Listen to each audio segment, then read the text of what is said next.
Habib, ada persepsi sering saya dengarkan, saya nanti sholat kalau akhlakku sudah bagus. Karena kenapa? Percuma juga sholat kalau akhlak tidak bagus. Sampaikan sama mereka, antara akhlak sama sholat itu tidak sama. Akhlak ya kewajiban, sholat juga kewajiban. Akhlak itu bukan syarat untuk sholat. Jangan sampai dikatakan akhlak ini menjadi syarat untuk sholat.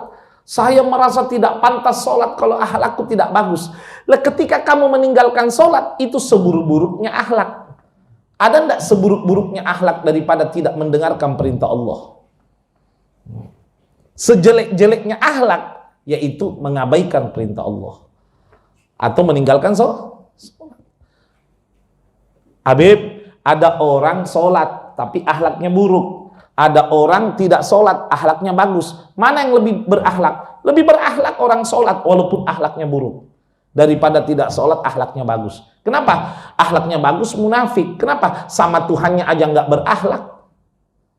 Masa mau berakhlak sama manusia? Itu berarti munafik. Itulah yang dikatakan dalam Al-Quran itu. Wa idza laqul ladina amanu qalu amanna. Kalau sudah kumpul sama orang beriman, saya ini beriman kepada Allah. Wa idza khalau ila syayatinihim qalu inna ma'akum innama nahnu mustahzi'un.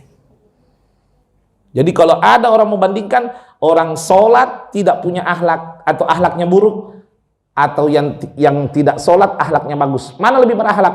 Lebih berakhlak yang sholat tidak bagus akhlaknya. Karena dia masih menjaga akhlak dengan Tuhannya. Ya enggak? Nah, kalau tunggu akhlak bagus baru sholat, emangnya akhlak itu syarat sholat? Kalau lebih bagus begini, perempuan mengatakan, saya tunggu suci baru sholat, karena kalau haid tidak bisa sholat. Nah, itu nyambung itu, karena syarat sholat harus suci dari hadas besar dan hadas kecil, dan juga suci dari haid dan nifas. Itu masih masuk akal gitu. Itu yang pertama. Yang kedua tadi mengenai apa? Menjaga hati. Sekitar saya, Bib, kadang-kadang tetangga omongannya kasar, perbuatannya kasar. Saya kadang-kadang terpancing emosi sehingga saya pun ikut akhlaknya buruk. Saya sampaikan baik-baik ya. Pedangnya Nabi Muhammad SAW. Ada pedangnya Nabi itu, pedang Zulfikar, tulisannya di situ. Jika seseorang berbuat jelek kepadamu, balaslah dengan kebaikan. Memang berat. Sampai-sampai saya pernah baca, sedekah yang paling besar pahalanya setelah ada 3 ya. 1, sedekah di bulan suci Ramadan. Yang kedua, ini sedekah bulan suci Ramadan ini pahalanya 700. Ya. Yang kedua, as-sadaqah lil adu. Sedekah kepada musuh, orang yang benci sama kita. Paham maksudnya itu? Sedekah sama musuh, orang yang benci sama kita, disunnahkan sedekah. Kenapa? Pahalanya berapa? 800 kali lipat. Seolah-olah Islam ini mengajarkan kita ini ketika ada negatif, lawan dengan positif. Berat memang. Disitulah minta kekuatan sama Allah Subhanahu. Allahumma arinal haqqa haqqan warzuqna tiba'ah. Ya Allah, tunjukkan kepada kami yang benar adalah benar dan berikan kami kekuatan untuk melaksanakan kebenaran. Minta kekuatan karena kita ini tidak kuat. La haula wala, tidak ada daya untuk taat, tidak ada kekuatan menghindari maksiat kecuali pertolongan dari Allah. Gak ada. Saya ini pintar ceramah, belum tentu amalannya seperti itu. Paham maksud saya ini? Saya bisa, bukan pintar, bisa ceramah seperti ini, tapi amalannya belum tentu. Bagaimana amalannya? Berdoa, saya minta kekuatan sama Allah. Makanya para habaib itu mengajarkan kita itu dalam doa itu, astaghfirullah min qaulin bila amalin. Ya Allah, ampunilah dosaku dari ucapanku yang tidak disertai dengan amal, ya Allah. Ya, karena gak ada jaminan saya ini orang baik, gak ada jaminan. Cuman saya kepengen melihat Anda baik, berjuang Ki. Kalau dia jelek, balas.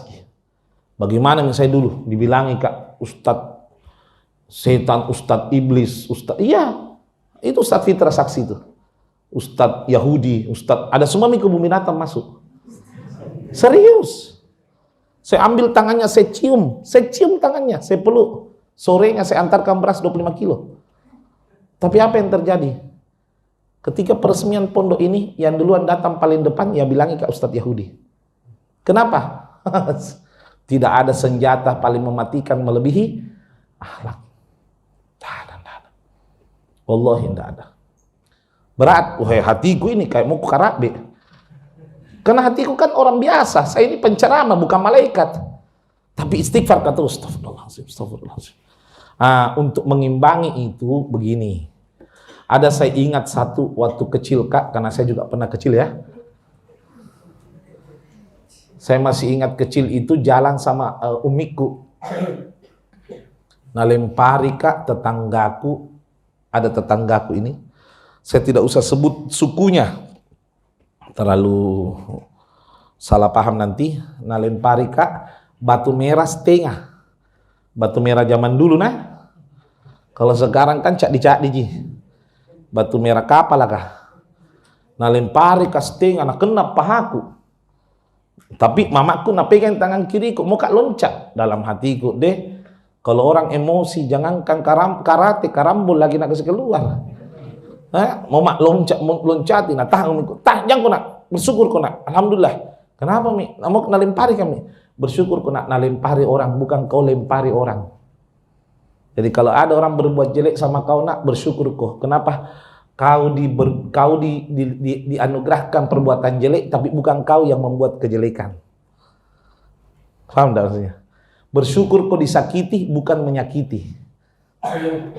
Itu untuk membantu hati supaya bisa menerima gitu.